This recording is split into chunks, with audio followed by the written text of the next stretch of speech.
தமிழ்நாட்டிலிருந்து குஜராத் மாநிலம் சென்று மீன்பிடி தொழிலில் ஈடுபட்ட தமிழகத்தை சேர்ந்த 7 மீனவர்கள் கடந்த 3 ஆண்டுகளுக்கு மேலாக பாகிஸ்தான் சிறையில் உள்ளதாகவும், பாகிஸ்தான் சிறையில் மரண வேதனை அனுபவிக்கும் அந்த 7 மீனவர்களையும் உடனடியாக விடுதலை செய்ய தமிழ்நாடு அரசும் மத்திய அரசும் விரைந்து நடவடிக்கை எடுக்க வேண்டும் என பாதிக்கப்பட்ட மீனவர்களின் குடும்பத்தினர் கண்ணீர் மல்க பேட்டி அளித்தனர். சென்னை காசிமேட்டில் உள்ள அனைத்து மீனவர்கள் சங்கத்தின் தலைமை அலுவலகத்தில் அந்த சங்கத்தின் தலைவர் திரு நாஞ்சில் ரவி தலைமையில் நடைபெற்ற பத்திரிகையாளர் சந்திப்பின் போது பாதிக்கப்பட்ட 7 மீனவர்களின் குடும்பத்தை சேர்ந்தவர்கள் கண்ணீர் மல்க மத்திய மாநில அரசுகளுக்கு கோரிக்கை விடுத்தனர். வீட்டுக்கு கொண்டு வந்து தயவுசெய்து கொடுக்குமாறு நான் பணிவுடன் கேட்டுக்கொள்கிறேன்.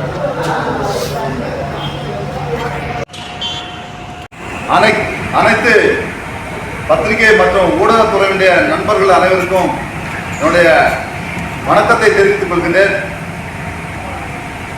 என் பேர் நாஞ்சில் ரவி. நான் அனைத்து மீனவ சங்கத்தினுடைய தலைவராக உள்ளேன். இன்றைய பத்திரிகையாளர் சந்திப்புடைய நோக்கமானது கடந்த 3 வருட காலமாக இந்தியாவில் உள்ள, குறிப்பாக தமிழகத்தில் உள்ள கடைக்கோடியான கன்னியாகுமரி மாவட்டத்தை சார்ந்த ஆண்டனிதாஸ் என்கின்ற டிரைவருடைய தலைமையில் சென்னை பகுதியை சார்ந்த 6 மீனவர்கள், திரு பாலமுருகன், திரு கருணாகரன், திரு ராஜன், திரு அருள்தாஸ், திரு முருகன், திரு அசோக் உள்ளிட்ட சென்னையை சேர்ந்த 6 மீனவர்களும் கன்னியாகுமரி மாவட்டத்தை சார்ந்த 1 மீனவர் என 7 மீனவர்கள் குஜராத் போர்பந்தர் மீன்பிடி துறைமுகத்தில் கடந்த 2023ஆம் ஆண்டு டிசம்பர் 18ஆம் தேதி மீன்பிடிக்க சென்றார்கள். கடலுக்குள் சென்ற இவர்கள் அதே மாதம் 23/12/2023 அன்று பாகிஸ்தான் கடற்படையினரால் கைது செய்யப்பட்டு கடந்த 3 ஆண்டுகளாக பாகிஸ்தானில் உள்ள மலர் கராச்சி என்கின்ற சிறையில் அடைக்கப்பட்டுள்ளார்கள். இந்த 7 மீனவர்களை மீட்க வேண்டும் என்று இந்திய பிரதமர் மாண்புமிகு நரேந்திர மோடி அவர்களுக்கு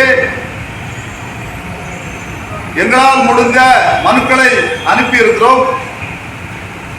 வெளியுறவுத்துறை அமைச்சர் திரு ஜெய்சங்கர் அவர்களுக்கு மனு கொடுத்திருக்கிறோம். தமிழகத்துடைய முதலமைச்சர் மாண்புமிகு மு.க. ஸ்டாலின் அவர்களுக்கு மனு கொடுத்திருக்கிறோம். மீன்வளத்துறை அமைச்சர் மாண்புமிகு அனிதா ராதாகிருஷ்ணன் அவர்களுக்கு மனு கொடுத்திருக்கிறோம். எங்களுடைய சென்னை மாவட்ட ஆட்சித்தலைவர், திருவள்ளூர் மாவட்ட ஆட்சித்தலைவர், கன்னியாகுமரி மாவட்ட ஆட்சித்தலைவர் என 3 மாவட்ட ஆட்சித்தலைவர்களுக்கும் மனுக்கள் கொடுக்கப்பட்டுள்ளது. இந்த மனுக்கள் கொடுக்கப்பட்டாலும் இந்த பாதிக்கப்பட்ட 7 மீனவ குடும்பத்திற்கும் அவர்கள் வந்தால் மட்டுமே நிம்மதி. இந்த 7 மீனவ குடும்பங்களும் இன்றை வரைக்கும் தங்களுடைய குடும்பத்தை நடத்த முடியாமல், தங்களுடைய குழந்தைகளை படிக்க வைக்க முடியாமல், பொருளாதார ரீதியாக மிகவும் நலிவுற்று இருந்தால் கூட பாகிஸ்தான் சிறையில் இருந்து இவருடைய கணவர்கள் அங்கிருந்து எழுதக்கூடிய கடிதங்களை படித்து பார்க்கும்போது, நாங்கள் இன்னும் சிறிது நாட்களுக்குள் எங்களை நீங்கள் மீட்கவில்லை என்றால் எங்களுடைய மரண செய்தி, எங்களுடைய டெட் பாடி தான், எங்களுடைய இறந்த உடல்கள் மட்டும்தான் இந்தியா திரும்பும். அப்படி என்கின்ற துயரமான செய்தியை பாகிஸ்தான் மலர் கராச்சி சிறையில் இருந்து செய்தியாக அனுப்பியுள்ளார்கள். இவ்வளவு துயரத்தை அவர்கள் அனுபவித்துக் கொண்டிருக்கிறார்கள் என்பதை இந்திய பிரதமருக்கு சொல்லும் விதமாகத்தான், இந்தியாவுடைய வெளியுறவு அமைச்சருக்கு சொல்லும் விதமாகத்தான் இன்னைக்கு இந்த பத்திரிகையாளர் சந்திப்பு நடைபெற்றுக் கொண்டிருக்கிறது. இந்தியாவுடைய இறையாண்மையை பாதிக்காத வகையில், இந்தியா நல்லுறவை பேணுகின்ற நாடுகளுடைய ஒற்றுமையை பேணக்கூடிய வகையில் இருக்கக்கூடிய மாண்புமிகு பிரதமர் நரேந்திர மோடி அவர்கள் ஒரு வார்த்தை சொன்னால் போதும், பாகிஸ்தானில் இருக்கக்கூடிய இந்திய மீனவர்கள் அனைவருமே விடுதலை செய்யப்படுவார்கள். நல்லெண்ண அடிப்படையில் ஆண்டுதோறும் பரஸ்பரமாக இலங்கை சிறையில் இருக்கக்கூடிய மீனவர்கள் விடுதலை செய்யப்படுகிறார்கள். அதே போன்று இலங்கை மீனவர்கள் இந்தியாவில் இருந்தால் விடுதலை செய்யப்படுகிறார்கள். அதே போன்று பாகிஸ்தான் மீனவர்கள் இந்தியாவில் இருந்தால் விடுதலை செய்யப்படுகிறார்கள். அதே போன்று இந்திய மீனவர்களும் பாகிஸ்தான் சிறையில் இருந்தால் விடுதலை செய்யப்படுகிறார்கள். அப்படி பரஸ்பர விடுதலை செய்யக்கூடிய நிலையில் இந்த 7 மீனவர்களையும் இதுவரைக்கும் விடுதலை செய்யப்படவில்லை.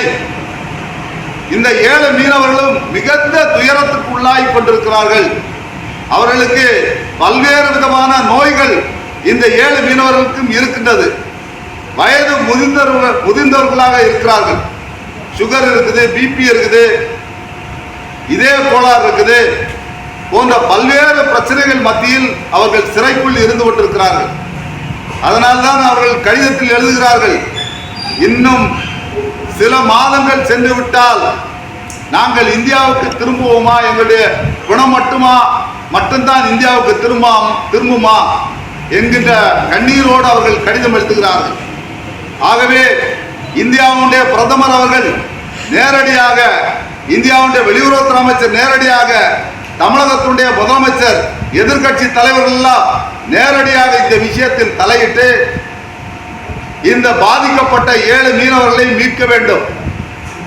குஜராத்தில் இருந்து போர்பந்தல் மீன்பிடி துறைமுகத்திலிருந்து குஜராத் மாநிலத்தை சார்ந்த சஞ்சய்குமார் என்பவருக்கு சொந்தமான IND GJ 25 mm 3458 என்ற எண் கொண்ட விசைப்படகில் தான் இந்த மீனவர்கள் மீன்பிடிக்க சென்றார்கள்.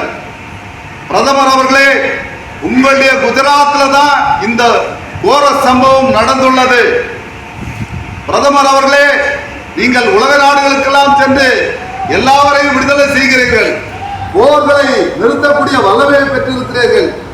ஏன் இந்திய மீனவர்களை விடுதலை செய்ய ஒரு வார்த்தை கூட சொல்லாமல் தமிழ்நாட்டில் இந்த 7 மீனவர்களை விடுதலை செய்தால் உங்களுக்கு தமிழ்நாட்டில் ஓட்டு வங்கி கூடாதா? நீங்கள் வரல சார். குறிப்பா விடுதலை ஆகக்கூடிய அத்தனை பேர் பார்த்தீங்கன்னா குஜராத் மீனவர்களாக இருக்கிறாங்க, வட இந்திய மீனவர்களாக இருக்கிறாங்க. தமிழக மீனவர்களோ தென் தமிழக மீனவர்களோ இல்லை. ஸோ இது ஒரு பாசாலிட்டி பார்க்குற மாதிரி இருக்கு.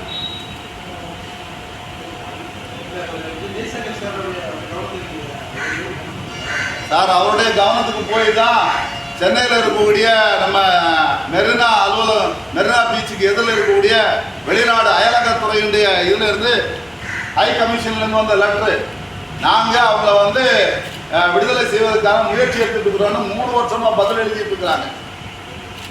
கடந்த 3 வருஷமா பதில் மட்டும்தான் வருதே தவிர மீனவர்களை மீட்டு கொண்டு வந்ததுக்கான எந்த அறிகுறியும் தெரியல. சிறை கைதிகள் பரிமாற்றம் அதுல இவங்கெல்லாம் வரல.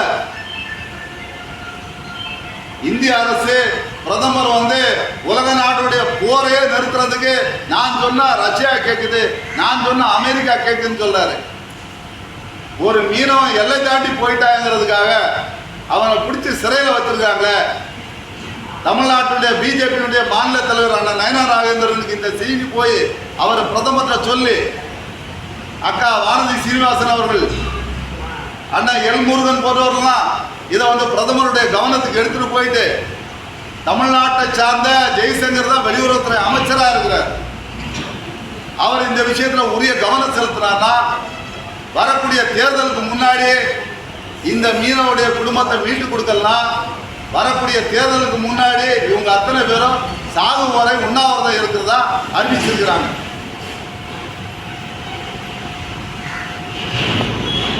மட்டும்தான் அவருக்கு அந்த தினப்படி வழங்கப்படும். கடந்த 8 வருஷமா மீனவருக்கான நலவாரிய உறுப்பினர் சேர்க்கை நடைபெறல. இந்த மீனவருடைய குடும்பங்கள்லாம் என்ன குற்றச்சாட்டாங்கன்னா, அதிமுக ஆட்சி காலத்தில் மீனவ நலவாரிய உறுப்பினர் சேர்க்கை நடைபெறல, அதனால எங்க கணவரெல்லாம் வந்து அதில் உறுப்பினராக சேர முடியல, சேராதனால எங்களுக்கு அந்த தினப்படி கிடைக்கல. ஆனால் இன்னைக்கு வெளிநாட்டு சிறையில் இருக்கக்கூடிய எங்களுக்கு முதலமைச்சர் பொது நிவாரண நிதியாவது கொடுக்கலாம், இல்லை மாவட்ட ஆட்சித்தலைவருடைய ஃபண்ட்லையாவது கொடுக்கலாம், இல்லை வருவாய்த்துறையிலிருந்து ஏதாவது கொடுக்கலாம், இல்லை ஏதாவது ஒரு ஸ்பெஷல் ஸ்கீம்லையாவது எங்களுக்கு அந்த நிவாரணத்தை கொடுக்கலாம். ஒரு நாளைக்கு 500 ரூபா கொடுத்தா கூட அந்த குடும்பத்தில் இருக்கக்கூடிய பார்த்தீங்கன்னா ஒவ்வொருத்தருக்கும் 3 பெண் குழந்தை இருக்கு, ஒரு சிலருக்கு 2 பெண் குழந்தை இருக்குது. இவங்களுக்கெல்லாம் எப்படி சாப்பாடு போட முடியாது? வேலை செய்து சம்பாதிச்சு கொடுக்க வேண்டிய கணவர் எல்லாருமே ஜெயிலில் இருக்கிறாங்க, எல்லாமே ஹவுஸ் ஒய்ஃபாக இருக்கிறாங்க, யாருமே எந்த வேலைக்கு போனதில்லை. இப்போ அடுத்தவங்க கிட்ட சொந்த பந்தத்திட்ட சாப்பாடு வாங்கி குழந்தைகளுக்கு ஊட்டிக்கிட்டு இருக்கிறாங்க. இதுவா தமிழ்நாட்டினுடைய நிலைமை? ஒருத்தர் இறந்து போயிட்டானா 20 லட்சம் 30 லட்சம் போட்டி போட்டு கொடுக்குறீங்களே. சிறைவாசிக்கிற எண்ணெய்க்கு வந்து அது மீனவர்கள் இந்தியாவுடைய அந்நிய செலவாணியில அதிகப்படியான பங்கை ஈட்டி கொடுக்கறதுக்காக குஜராத்துக்கு போய் அங்க உள்ள விசைப்படகுல ஒப்பந்த தொழிலாளராக பணியாற்றின 7 மீனவர்கள் பாதிக்கப்பட்டிருக்காங்க. ஒரு அமைச்சர் வந்து இதுவரைக்கும் பார்க்கல. மீனவர் அல்லாத ஒரு மீன்வளத்துறை அமைச்சராக இருந்தால் இதுவும் நடக்கும், இதுக்கு மேலே நடக்குங்கிறது இது ஒரு எடுத்துக்காட்டு.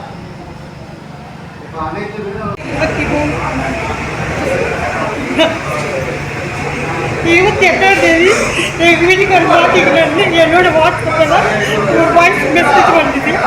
அதை கேட்டுட்டு ஆனால் எனக்கு எங்கே போய் கம்ப்ளைண்ட் பண்ணணும் கூட நான் இது வரைக்கும் எங்கேயும் நான் போனது கிடையாது. போயிட்டு ஹெச்பியில் நான் கேட்டேன், இது மாதிரி எங்கள் வீட்டுக்காரர் மாட்டிக்கிட்டார். நான் பாப்பாவும் சொன்னார், நீங்கள் போயிட்டு சிங்காரவேலர் மாளிகையில் நான் சொல்கிறேன் ஒரு சாரை நீங்கள் போய் பாருங்க அப்படின்னு சொல்லிட்டு சொன்னாங்க. அங்கேருந்து நாங்கள் போகிறோம். அவங்க சொன்னார், இந்த அதுக்கு வந்து முயற்சி எடுக்க முடியாதுமா, நீங்கள் எழிலகம் போய் பாருங்க அப்படின்னாரு. எழிலகம் போய் பார்த்தா அசோக்குமார் ஒரு சார்கிட்ட நாங்கள் போயிட்டு நாங்கள் லெட்டர் எழுதி எங்கள் அட்ரஸ் எல்லாத்தையும் எழுதி நாங்கள் கொடுத்துட்டு வந்தோம். அதுக்கப்புறம் நாங்கள் போய் கேட்டோம், 3 மந்த்ஸுக்கு பொறுத்து என்ன சார் ப்ராசஸில் இருக்கா அப்படின்னு கேட்டதுக்கு அவங்க வந்துட்டு அதை வந்து அப்டேட் பண்ணவே இல்லை அவங்க. அதுக்கப்புறம் திருப்பியும் நாங்கள் இன்னொரு லெட்டர் எழுதி கொடுத்துட்டு வந்த பிறகு நீங்கள் போங்க, நான் உங்கள் வீட்டுக்கு லெட்டர் எழுதுறேன் அப்படின்னாங்க. இது வரைக்கும் 3 வருஷம் ஆகுது. எல்லா இடத்துலையும் நாங்கள் வந்துட்டு கம்ப்ளைண்ட் கொடுத்துருக்கோம், லெட்டர் கொடுத்துருக்கோம், சிஎம் கிட்ட போயிருக்கோம், கலெக்டர் ஆஃபீஸ் போயிருக்கோம், இங்கே ஃபிஷரிஸ் ஆஃபீஸ் போயிருக்கோம். ஆனால் யாருக்கிட்டையுமே எங்களுக்கு இது வரைக்கும் ஒரு ரெஸ்பான்ஸும் கிடையாது. நான் ஒரே ஒரு வேண்டிக்கொள்வது என்னென்னா, எங்கள் வீட்டில் உள்ள அனைவரையும் மீட்டு கொண்டு வந்து தயவுசெய்து கொடுக்குமாறு நான் பணிவுடன் கேட்டுக்கொள்கிறேன்.